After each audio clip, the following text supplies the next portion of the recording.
Cultivation Chat Group Chapter 8. Syukurlah tidak terjadi apa-apa, aku lega sekarang.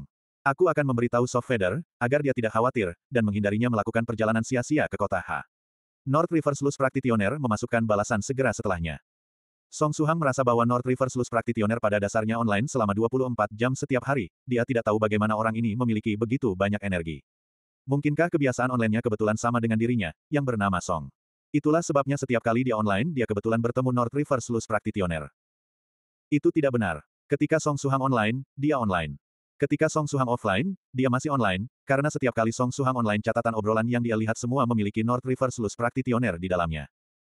Seolah-olah dia tidak perlu tidur sama sekali, seolah-olah dia adalah prajurit suci internet. Song Suhang tidak bisa tidak khawatir, karena saat ini, jumlah kematian mendadak karena penggunaan komputer semalaman sangat tinggi. Jika North River Sluice Practitioner terus seperti itu akankah dia suatu hari mati mendadak juga? Ini akan dicatat juga. Ketika waktunya tiba untuk meninggalkan grup lebih baik aku menasihatinya. Song Suhang terus menarik scroll bar ke bawah. Setelah Suklens Ahki selesai berbicara, dia menyapa semua orang sekali lagi, lalu pergi offline. Selanjutnya, sekitar jam 5 pagi, Medicine Master online dan mengunggah foto, lalu menambahkan tanda tanya setelah foto. Itu adalah gambar tanaman, yang belum pernah dilihat Song Suhang sebelumnya. Tanaman ini tumbuh melengkung, seperti naga yang melingkar. Di ujung tanaman ada garis duri, sementara rimpangnya keunguan hitam, itu adalah tanaman yang sangat aneh, dengan banyak poin bagus yang layak dikagumi. Poison Dragon Gracia, Medicine Master bukankah kamu baru saja menanamnya beberapa waktu lalu? North River Sluice Practitioner sekali lagi yang pertama membalas. Eksperimen, semua mati. Medicine Master lalu mengirim emoji sedih. Terlebih lagi, kualitas batch Poison Dragon Grace itu tidak terlalu bagus. Baiklah, aku akan menghubungimu jika aku berhasil mendapatkannya. Jika yang lain melihatnya mereka pasti akan memberi tahumu juga. North River Sluice Practitioner membalas. Ingin hidup. Medicine Master menambahkan satu balasan lagi. Poison Dragon Grass. Dari namanya, sepertinya bukan tanaman yang baik, tidak mungkin itu juga untuk membuat pil, kan? Akankah itu meracuni seseorang sampai mati? Song Suhang sedikit khawatir, dia terus merasa bahwa orang-orang di grup sangat pandai mencari masalah. Tunggu, sepertinya ada yang mencurigakan di sini. Tangan Song Suhang bergetar sejenak, jarinya bergerak mundur sedikit, hingga ke tempat Suklens Ahki telah membalas, lalu melihatnya sekali lagi. Ada beberapa. Ya, ada puluhan orang biasa dipukul pingsan oleh Ah Siliu, tidak ada yang mati. Kalimat ini memberi Song Suhang perasaan aneh, karena dia secara otomatis memikirkan kelompok berandalan yang ditumpas. Tidak mungkin kebetulan seperti itu, kan? Jika seseorang mengatakan semua ini kebetulan, maka jumlah kebetulan belakangan ini sedikit terlalu banyak, bukan? Mungkin aku harus melihatnya dari perspektif yang berbeda, mungkin itu bukan kebetulan, hanya aku yang terlalu banyak berpikir.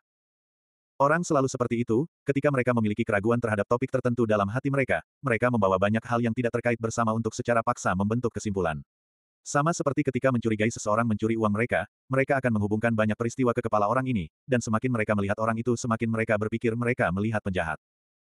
Dia merasa keadaan pikirannya saat ini mungkin adalah pola pikir, mencurigai seseorang adalah pencuri. Aku tidak bisa terlalu memikirkan ini lagi, jika aku terus memikirkannya aku akan tersesat seperti orang-orang di grup. Song Suhang melakukan peregangan malas, dan bersiap untuk pergi jogging. Waktu masih pagi, ditambah lagi dia merasa kondisi fisiknya menurun, dia belum sepenuhnya pulih dari flu dan batuk yang telah berlangsung lebih dari 10 hari, dan masih batuk dari waktu ke waktu, itu siksaan. Jadi dia datang dengan ide, dan memutuskan untuk lari 1,5 km di pagi hari untuk mengeraskan tubuhnya. Tujuannya adalah untuk bertahan jogging pagi selama sebulan penuh. Pada saat yang sama, di bandara wilayah Jiangnan. Seorang wanita dengan rambut sepanjang pinggang berjalan keluar bandara dengan koper besar. Dia memiliki kulit putih, tinggi, berkaki panjang. Dia mengenakan t-shirt putih, celana pendek denim, dan sepasang sepatu kets untuk kaki rampingnya, terlihat muda dan cantik. Namun, saat ini wanita berambut panjang itu memiliki ekspresi kesal saat melihat sekeliling bandara raksasa. Aku paling tidak suka tempat besar seperti ini, sangat mudah tersesat. Selanjutnya, dia mengeluarkan ponselnya, dan mengutak-atiknya. Berkeringat seluruhnya dari jogging paginya, Song Suhang merasa kesegaran dan kejernihan, sesuatu yang belum dia rasakan untuk waktu yang lama. Ketika melewati aula makan dia membeli bakpo kukus dan susu kedelai sebagai sarapan, dan kembali ke asrama setelah napas cepat dan dangkalnya stabil. Ini hari Minggu dan masih ada satu hari penuh waktu luang tersisa, apa yang harus aku lakukan? Haruskah aku pergi membaca gratis? Mengunyah bakpo kukus, Song Suhang berpikir dalam hati. Dia lalu secara acak menyalakan komputer, dan membuka halaman web sekolah. Karena dia peduli dengan masalah mengenai berandalan dipukul pingsan, dia terus memperhatikannya. Namun, tidak ada laporan lanjutan mengenai berandalan ditumpas di halaman web sekolah, karena para berandalan malang masih terbaring di tempat tidur rumah sakit, dan tidak satu pun yang menunjukkan tanda-tanda akan sadar. Itulah sebabnya tidak ada cara untuk mengetahui siapa atau apa yang memukul mereka ke keadaan seperti itu. Siswa yang sebelumnya mengunjungi mereka telah membicarakan ini sebelumnya, meski mereka tidak sadar, para berandalan akan dari waktu ke waktu membuat erangan kesakitan. Karena jumlah mereka begitu besar, mereka ditempatkan ke bangsal besar oleh rumah sakit. Sekitar 80 orang jeritan menyedihkan, pemandangan itu sederhana saja terlalu indah, dan sangat tragis. Jika hanya dipukul pingsan, mereka harus bangun dalam 1 atau 2 hari, bukan? Tidak mungkin para berandalan ini telah dipukul menjadi sayuran, kan? Song Suhang berbicara pelan kepada dirinya sendiri. Sambil membiarkan pikirannya melayang, dia sekali lagi membuka grup obrolan. Selama waktu dia pergi jogging dan sarapan, ada banyak informasi baru di grup. Spiritual Butterfly Island Soft Feather online via ponsel, Senior North River, aku sudah tiba di bandara wilayah Jiangnan. Apakah sisi senior Ahki membutuhkan bantuan? North River Sluice Practitioner seperti yang diharapkan, online. Dia dengan cepat membalas, Soft Feather, kamu akhirnya online, Ahki sudah menemukan hasil Liu selama dini hari, dan meninggalkan kota H. Kamu tidak perlu khawatir tentang mereka, dan bisa langsung melanjutkan ke kota J untuk menangani urusanmu dengan tenang. Jika tidak ada yang buruk terjadi maka semuanya baik. Soft Feather membalas, lalu menambahkan baris lain, apakah senior Ahki sudah meninggalkan kota H? Ya, dia pergi saat fajar. North River Sluice Practitioner membalas dengan pertanyaan lain, mungkinkah kamu membutuhkan Ahki untuk sesuatu, Soft Feather? Soft Feather menghela napas, sebenarnya. Aku berharap dapat bertemu dengan senior Ahki, jika mungkin akan lebih baik jika seseorang menemaniku ke kota J. Aku tidak terlalu familiar dengan kota H, wilayah Jiangnan dan kota J, aku takut bahwa aku mungkin tidak dapat menemukan tujuanku. Kamu mau pergi kemana? Sekarang ponsel memiliki fungsi kalet navigasi, sangat berguna. Harus dikatakan bahwa penemuan oleh orang modern memiliki banyak kegunaan yang nyaman.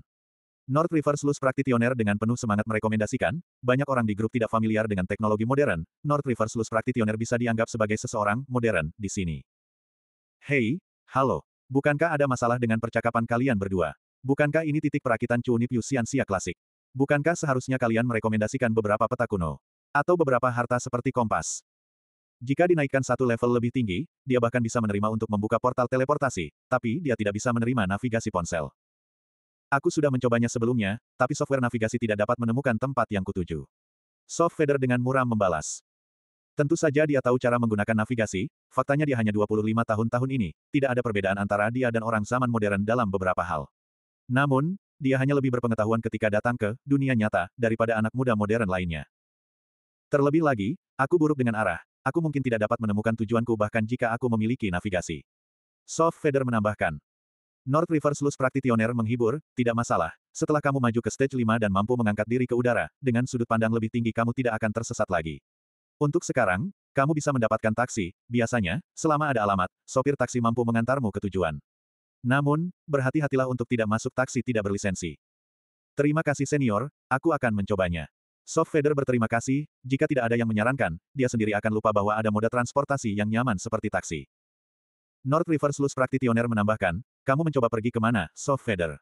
Jika kamu benar-benar tidak dapat menemukan tempatnya, aku bisa membantu bertanya apakah ada fellow Dawas di sekitarnya, mungkin mereka bisa memberikan bantuan. Itu di bagian kota J Kalet Jalan Luosin, seharusnya ada kuil kuno di sana bernama Kuil Ghost Lamp. Tempat yang ingin kutuju adalah kuil kuno ini.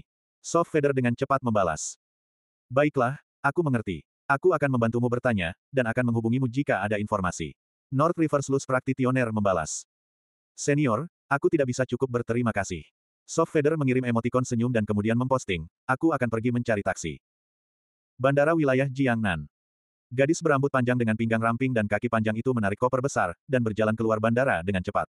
Sosoknya yang cantik membuat banyak pria yang dia lewati tidak bisa menahan diri untuk menatapnya dengan kosong.